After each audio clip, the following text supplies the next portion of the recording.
facing depression, suicide attempts, and the pressure to give up her son, a single mother in the 1960s found herself on the brink of despair, struggling to keep her family together and find a path forward. But when a strange vision of a glowing light appeared in her darkest hour, she found the courage to persevere and create a new life for herself and her son. Hello everyone, I'm Jane Doe, and welcome to my adventures. Join me as I explore new places, meet fascinating people, and face challenges that test my courage and determination. So, are you ready to join me on this adventure? Let's go!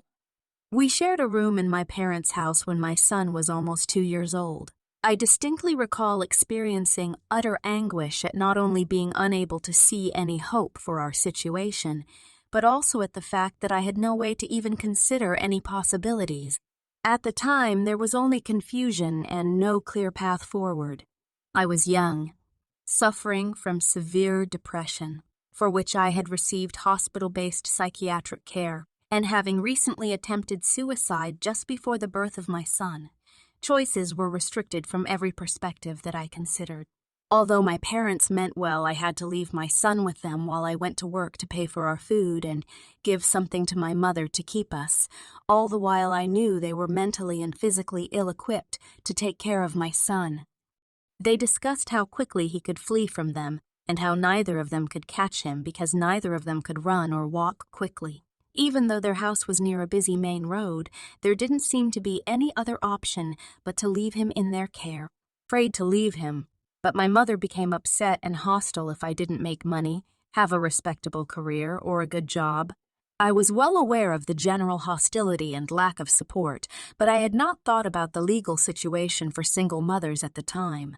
In the 1960s, single mothers were still stigmatized as sinful women, given little thought to the father's responsibilities, and subject to pressure to give up their kids. Different people had already put pressure on my son's mother to adopt him because my son's father did not want to care for a child.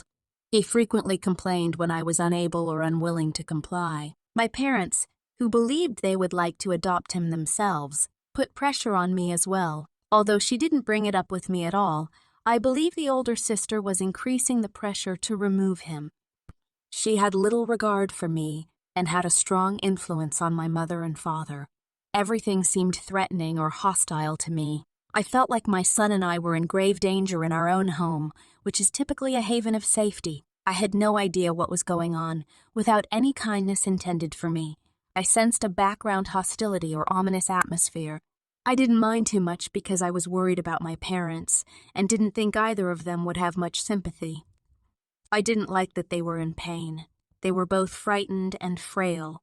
My mother's availability for conversation gradually decreased, but my father seemed to be amiable enough. He even stayed up late a few times to talk to me about his upbringing rather than my options or aspirations.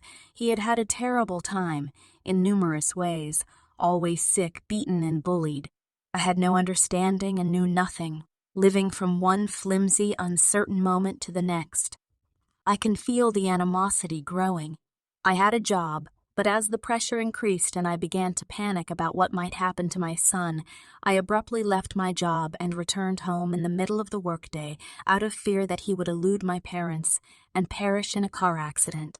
When a young child ran in front of his truck and had no chance of surviving the collision, he was not held responsible. My father had shared with me during one of our evening conversations. I don't know. Maybe my father was trying to tell me about his own fears. I believe that it was around this time that I started to sense the presence of a different, deeper consciousness, though I'm not certain. It seemed as though there was some sort of balance present somewhere. I had no idea where, something that somehow persisted in my mind despite all of my fears. I suppose I was mentally looking for any solution in a state of subconscious desperation. There was no one to talk to, and I was unable to do that logically or rationally. Nobody in my family or outside of it ever brought up the fact that I was my son's mother, how much I cared for him, or how I would never want to be apart from him. Even now, remembering that time makes me cry. I'm glad that the assistance we received was the great light, and I'm glad to have survived. I've read accounts of the same great light in the lives of saints or hermits. With my young son, I distinctly recall feeling as though I were perched on the brink of an unstable cliff. We weren't a part of any religion. Who would ever want to be a part of a place that threatened them with hellfire and damnation? Who would desire to discover a deity who issued such warnings? How on earth could anyone consider that to be love? I had always been required to attend church services, but I had never felt a connection to either them or the attendees, who generally seemed unenthusiastic.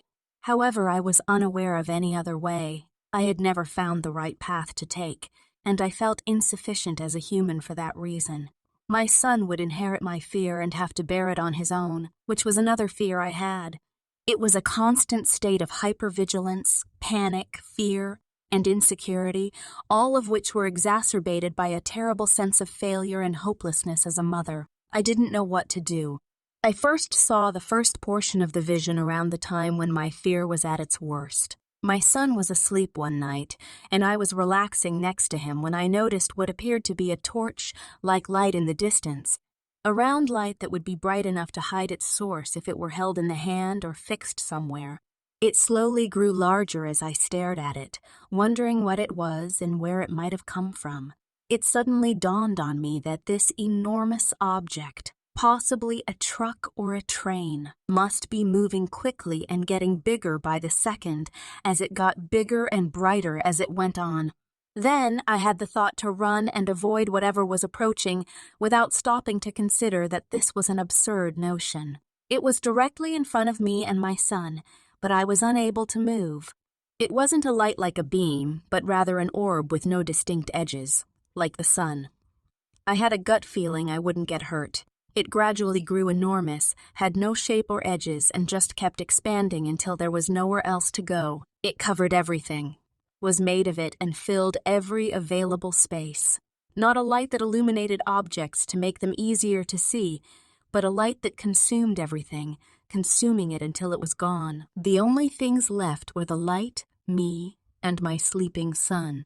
At the same time, all the anxiety and fear I had experienced vanished completely and were replaced, overcome, swept away by an intense warmth. Not a physical warmth, but rather the warmth of the conviction that all is well forevermore. I experienced a colossal, boundless sense of comfort. There was no longer any fear, and only gentleness, kindness, and love remained. Given that an ocean has boundaries, it was not like an ocean. Not one atom was left out. It was everywhere and everywhere in the entire universe. It included the entirety of me, which is made of unending light, warmth, and love. I alternated between enjoying this sensation and worrying that I would lose it, enjoying the relief and worrying that I might be hallucinating and the horror would return. However, its strength persisted. The feeling of loving support did not diminish or disappear. The feeling of being myself, separate and with my son, completely alone, but whole and undamaged, came with the light and love, safe and shielded. It gave me a true sense of everything I had ever imagined a God to be like, creative, loving, caring, and present everywhere. I was immediately reassured, not by voices, but by a kind of welling up of courage and self-belief that I had never experienced before whenever I started to think about it and the panic began to rise again. I also didn't know how or why. I knew I was safe during that experience. I was aware of love's presence. The situation with my parents got worse. I was unable to express any of my feelings to my mother, and after a couple of days she called an ambulance and a psychiatrist. She asked that I be taken to the hospital. I had no idea how to organize our lives and was unable to leave my son, but I could no longer allow things to go on as they had. My mother was unwilling to talk about the plans she believed would work best because she was upset that I had stopped going to work and saw me playing with my son. We built miniature mud houses.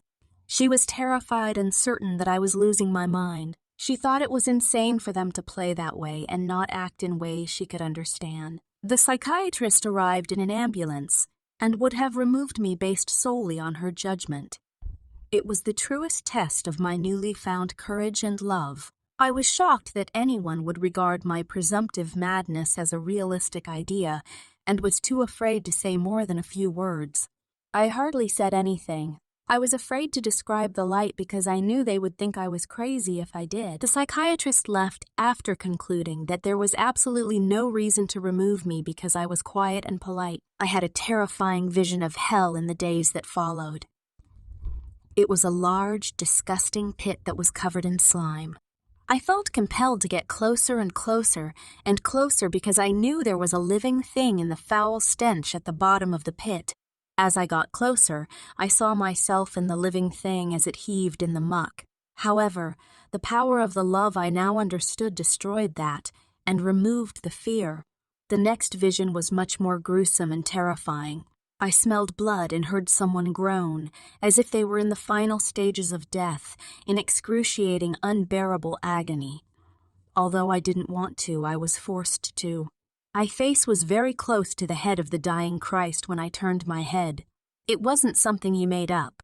I was with a tortured, bloody, and dying person. I could feel the heat emanating from his face and could see blood dripping from the large thorns that had been driven into his scalp.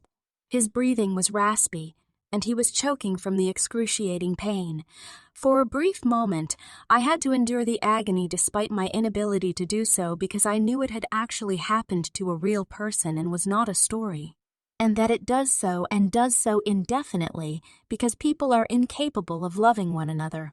I tried to interpret everything I saw, the lies that seemed to have seen spread about the real man and his suffering, our shared love, and hell also made me feel utter revulsion.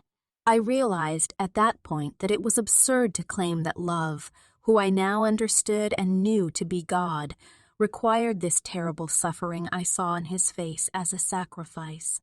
Love calls for no such giving up.